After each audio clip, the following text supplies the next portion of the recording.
Om Swastiastu. Perkenalkan, saya Purnama Putri, NIM 2014901230.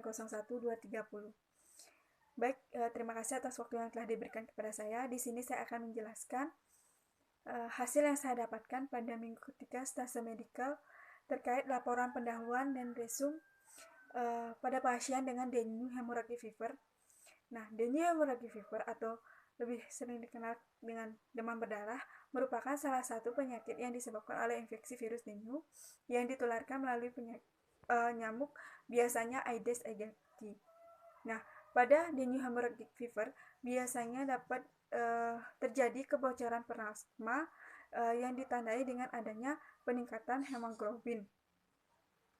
Nah, klasifikasi dari demam berdarah ini dapat dibagikan menjadi 4, yaitu derajat 1 biasanya ditandai dengan adanya uji tourniquet positif, trombositopenia, dan hemokonsentrasi.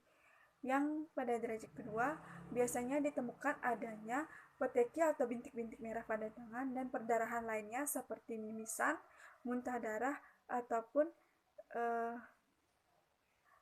keluarnya darah pada saat BAB. Nah, pada derajat ketiga adanya kegagalan sirkulasi yang ditandai dengan penurunan tekanan darah, nadi teraba cepat dan lemah, kemudian adanya cyanosis dan pasien tampak gelisah. Nah, pada derajat keempat ditemukannya adanya shock berat ditandai dengan tekanan darah yang tidak teratur dan nadi yang tidak teraba.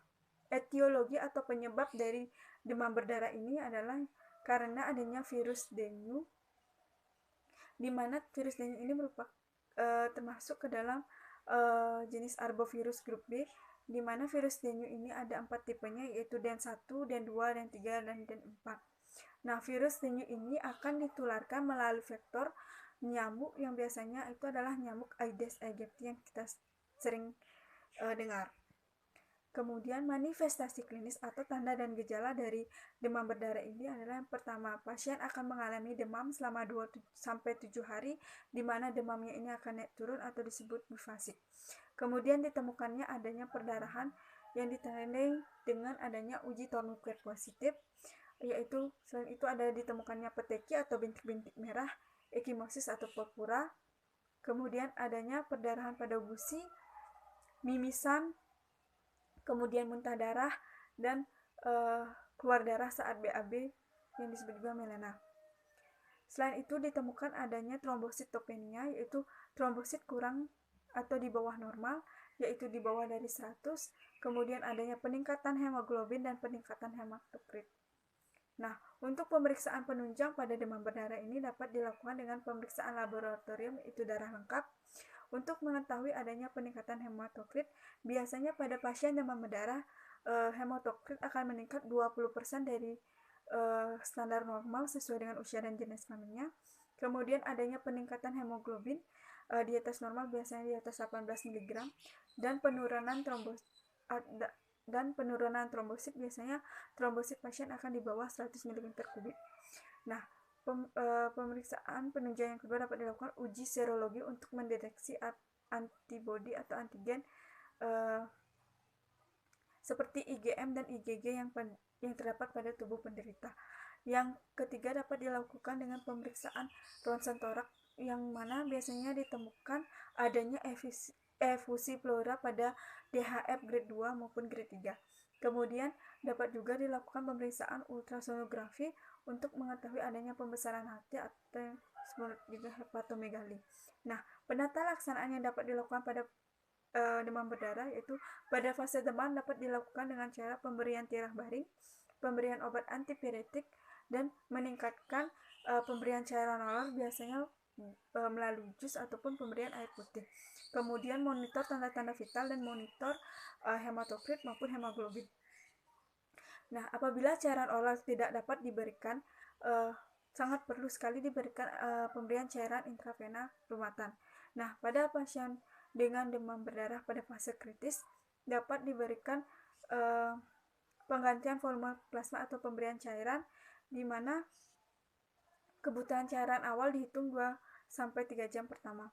Nah, pada saat pasien datang diberikan cairan kristaloid NaCl 0,9% maupun regel laktat dengan jumlah 6-7 ml per kilogram berat badan per jam. Kemudian yang kedua tata laksananya itu pada pasien demam berdarah fase kritis yaitu monitor tanda-tanda vital dan diuresis setiap jam dan monitor hematokrit serta trombosit setiap 6 jam. Kemudian selanjutnya akan dievaluasi 12-24 jam. Nah, apabila kondisi pasien mulai membaik dan menunjukkan ada perbaikan kondisi, maka pemberian cairannya dapat dikurangi menjadi 5 ml per kilogram berat badan per jam.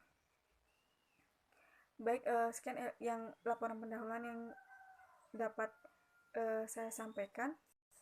Baik, selanjutnya saya akan menjelaskan hasil dari besok ujian pada pasien Nyonya D dengan dengue hemorrhagic fever yang telah saya lakukan.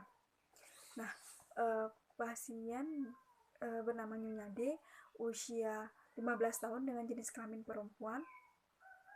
Pasien masuk pada tanggal 10 Maret 2001 dengan diagnosa medis dengue hemorrhagic fever. Nah, fokus pengkajian yang saya dapatkan yaitu dari data subjektif, pasien mengeluh badannya panas pada hari ketiga disertai pusing. Pasien mengatakan badannya terasa lemas, dan dari data objektif yang saya temukan itu suhu pasien didapatkan 38,5 derajat Celcius dan kulit pasien teraba panas. Analisa masalahnya yaitu problemnya hipertermi, etiologinya proses penyakit, simptomnya pasien mengeluh badannya panas pada hari ketiga disertai pusing, pasien mengeluh badannya terasa lemas, suhu pasien didapatkan 38,5 derajat Celcius dan kulit pasien teraba panas. Proses terjadinya yaitu virus akan masuk melalui gigitan nyamuk Aedes aegypti, kemudian virus dengue yang sudah masuk ke dalam tubuh akan menimbulkan viremia. Hal tersebut akan menimbulkan reaksi pada pusat pengaturan suhu di hipotalamus sehingga menyebabkan pelepasan prostaglandin yang kemudian akan meningkatkan patokan termostat atau set point di pusat termoregulasi hipotalamus yang menyebabkan terjadinya peningkatan suhu tubuh. Nah, apabila ini tidak ditanggulangi akan mengakibatkan terjadinya kejang. Diagnosa keperawatan yang saya dapatkan adalah hipertermi berhubungan dengan proses penyakit ditandai dengan pasien mengeluh badannya panas pada hari ketiga disertai pusing, pasien mengeluh badannya terasa lemas, suhu yang didapatkan yaitu 38,5 derajat Celcius, kulit pasien teraba panas. Nah, rencana keperawatan yang saya berikan yaitu dari tujuan dan kriteria hasil yang saya tetapkan adalah setelah diberikan tindakan keperawatan selama 1x8 jam, diharapkan suhu tubuh pasien dalam rentang normal. Dengan kriteria hasil, pasien mengatakan badannya sudah tidak panas, tubuh pasien tidak teraba panas atau hangat, suhu dalam rentang normal yaitu 36,5 sampai 37,5 derajat Celcius, dan terjadi penurunan suhu sebesar 0,5 derajat Celcius sampai 1 derajat Celcius per 8 jam. Kemudian intervensi yang dapat saya berikan kepada pasien Nyonya D pada tanggal 10 Maret 2001 adalah yang pertama, observasi tanda-tanda vital mengikuti suhu, nadi, respirasi, dan tekanan darah. Rasionalnya adalah suhu 38,5 derajat Celcius menunjukkan proses penyakit infeksi akut. Peningkatan nadi, tekanan denyut nadi dapat mengindikasikan adanya hipovolemia yang mengarah pada penurunan perfusi jaringan. Intervensi yang kedua adalah berikan kompres air biasa di beberapa bagian tubuh seperti dahi dan aksila, yaitu dengan rasional mempercepat dalam produksi penurunan panas dengan pemberian suhu sejuk menggunakan lap yang dicelupkan air biasa dengan suhu 18-26 derajat Celcius. Intervensi yang ketiga yaitu memberikan pasien banyak minum minyak minum air yaitu 1500 cc sampai 2000 cc per 24 jam. Rasionalnya untuk menghindari dehidrasi sewaktu panas. Nah, intervensi yang keempat adalah anjurkan pasien untuk tidak menggunakan pakaian ataupun selimut tebal. Rasionalnya pakaian tipis membantu mengurangi penguapan.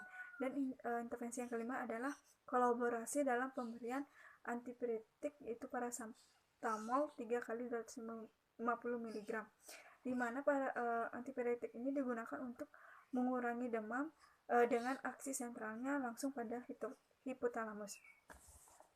Nah, implementasi yang saya berikan atau tindakan yang saya berikan kepada pasien Nyonya D dengan dengue hemorrhagic fever pada tanggal 10 Maret 2001 adalah pada pukul 9.30, yaitu mengobservasi tanda panah vital. Dengan respon pasien mengeluh badannya masih panas dan pusing. Objektifnya badan Nyonya D teraba panas dengan suhu 38,5 derajat Celcius, nadi 85 kali per menit, tekanan darah 110/70 mmHg, dan respirasi 20 kali per menit. Nah, pada pukul 10 saya memberikan kompres air biasa pada dahi dan aksila. Dengan evaluasi respon subjektif, pasien mengatakan sudah siap untuk diberikan tindakan. Objektifnya kompres air biasa terpasang pada dahi dan aksila, pasien tampak lebih nyaman. Pada jam 13.00 saya memberikan tindakan menganjurkan pasien untuk meningkatkan intake cairannya, yaitu minum air. Yaitu pasien mengatakan akan mengikuti anjuran yang diberikan perawat. Data objektifnya, pasien tampak minum air sesuai dengan yang dianjurkan atau yang diberikan oleh perawat. Pada pukul 14.00 WITA, saya melakukan tindakan delegasi dalam pemberian obat paracetamol 3 kali 250 mg, di mana didapatkan evaluasi obat sudah masuk sesuai dengan dosis yang diberikan.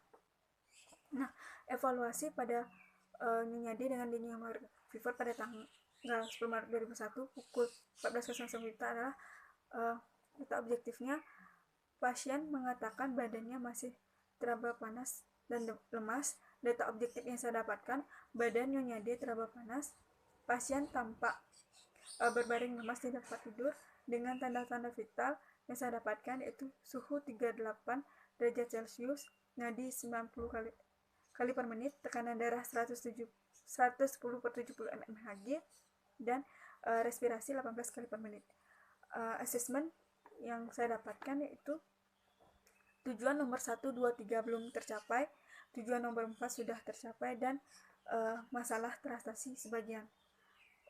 Planning atau rencana yang saya berikan selanjutnya kepada pasien adalah observasi keadaan pasien dan lanjutkan intervensi nomor 1, yaitu observasi tanda-tanda vital. Yang kedua, berikan kompres air biasa di beberapa bagian tubuh seperti dahi dan aksila. Yang ketiga, anjurkan pasien banyak minum air 1.500 sampai 2.000 cc per 24 jam. Yang keempat, anjurkan untuk tidak menggunakan pakaian tebal ataupun selimut yang tebal. Dan yang kelima, kolaborasi dalam pemberian antipiretik paracetamol 3 kali 250 mg. Baik, sekian yang bisa saya sampaikan terkait hasil laporan pendahuluan dan resum asuhan keperawatan yang saya dapatkan pada stase medikal di minggu ketiga. Apabila ada salah kata, saya mohon maaf, dan saya tutup dengan Parama Santi. Om Santi Santi Santi Om.